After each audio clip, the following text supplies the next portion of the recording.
Saint Peter church, এটি সান্ডারল্যান্ডে অবস্থিত। ইংল্যান্ডের একটি শহর, ছোট শহর সান্ডারল্যান্ড। সেই সান্ডারল্যান্ডে 1300 বছর যাবৎ রয়েছে। এখানে সুন্দর করে একটি লেখা আছে যে এখানে যেতে হলে ঘাসের মধ্যে যেন পা নর্মালি না দেওয়া হয় এবং রেসপেক্ট করতে বলছে। অ্যানচিয়েন্ট একটা মানে খুবই পুরাতন এই গির্জাটা। ডান পাশে রাস্তা এবং বাঁ পাশে হচ্ছে এই গির্জাটা অবস্থিত। ইংল্যান্ডের পুরাতন আদিবাস বলা চলে, যে যাদের থেকে শুরু, তো সেই অ্যাংলিও স্যাক্সন হচ্ছে সেই জাতি। ধারণা করা হয় সেই জাতির নিদর্শন হিসেবে এই চার্চটি, এই গির্জাটি রয়েছে এখানে। এখানে সুন্দর বসার জায়গা আছে বিভিন্ন জায়গায়। এটি 674 খ্রিস্টাব্দে নর্দাম্ব্রিয়া আরেকটা জায়গা ইউকের, সেখানকার এক সন্ন্যাসী বেনেডিক্ট বিশপ তার নাম, প্রতিষ্ঠা করেন এই চার্চটি। তিনি ইউরোপের রোম এবং ভ্যানিস, ফ্রান্স এসব জায়গা ভ্রমণ করে সেখানকার বিভিন্ন জায়গা শিক্ষা গ্রহণ করে তিনি অনুপ্রাণিত হন এবং এই চার্চটি প্রতিষ্ঠা করেন। তিনি ভ্রমণ শেষে যখন এখানে আসেন তখন নর্দাম্ব্রিয়ান রাজা, এখানে কিছু ইনফরমেশন আছে, তো নর্দাম্ব্রিয়ান রাজা, তার নাম হচ্ছে এগফ্রেথ, তাকে জমি দেন এবং জমি দেওয়ার পরে সে এটা তৈরি করেন। এই চার্চটি শুধু ধর্মীয় উপাসনালয় ছিল না, এটা ছিল সেই সময় মধ্যযুগের শিক্ষা ব্যবস্থার একটি অন্যতম জায়গা।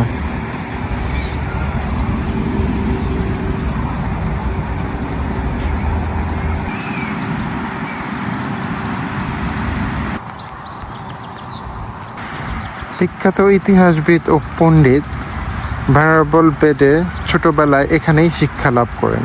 পরে তিনি একটি হিস্টোরি অফ দ্য ইংলিশে ecclesiastical history of this English people নামে বিখ্যাত ইতিহাস গ্রন্থ লিখেন। এজন্য সেন্ট পিটার্স চার্চকে ইংরেজি ইতিহাস ও শিক্ষার গুরুত্বপূর্ণ জন্মস্থান বলা হয়। চার্চটির সবচেয়ে গুরুত্বপূর্ণ অংশ হচ্ছে 7ম শতকের পশ্চিমের যে দেওয়াল এবং প্রবেশপথ। এই প্রবেশপথ, এই জায়গাটি এবং এই দেওয়ালটি খুবই গুরুত্বপূর্ণ। এখানে বিশেষ ধরনের পাথর খোদাই করে, ওই সময় এই জিনিসগুলো ছিল খুবই রেয়ার।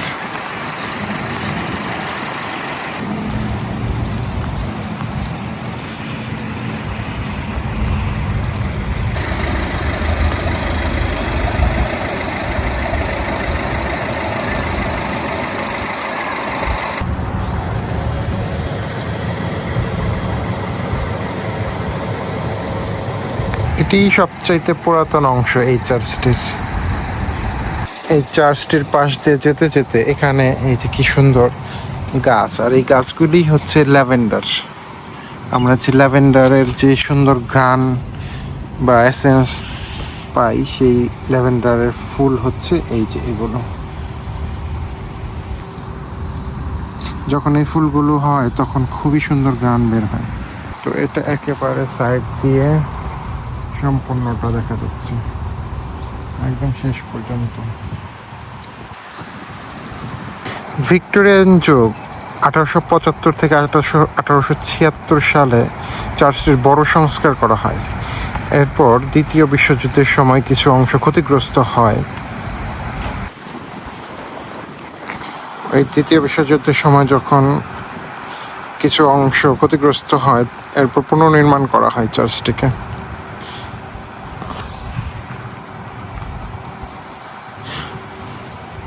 বর্তমানে এটি চার্চ অফ ইংল্যান্ডের একটি সক্রিয় প্যারিশ চার্চ এবং দর্শনার্থীদের জন্য উন্মুক্ত করা থাকে।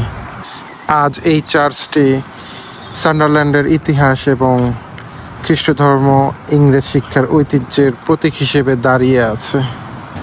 কত সুন্দর এবং পরিপাটি করে এই চার্চটি এখানে দাঁড়িয়ে আছে।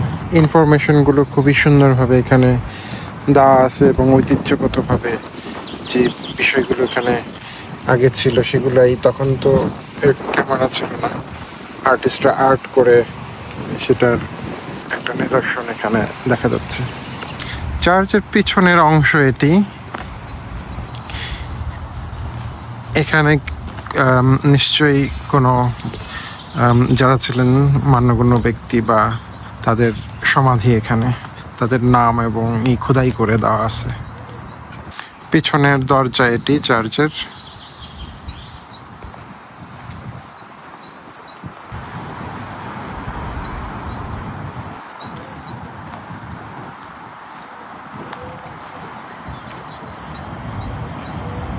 কি সুন্দর দরজা!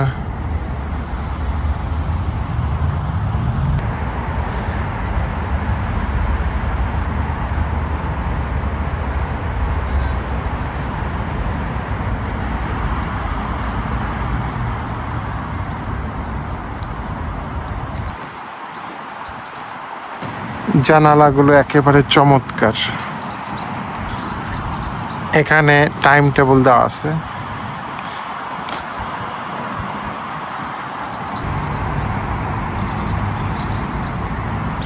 চার্চটির সম্মুখ ভাগের আরেকটি দরজা। পানি নিষ্কাশনের জায়গা, ছাদে যখন বৃষ্টির পানি পড়ে তখন ওই পানিগুলো এখান দিয়ে পড়ে। কতটা সুন্দরভাবে দাঁড়িয়ে আছে। এটি ছিল প্রথম দিকের গেট। সম্ভবত এটাকে বন্ধ করে রাখা আছে এই গেটটি।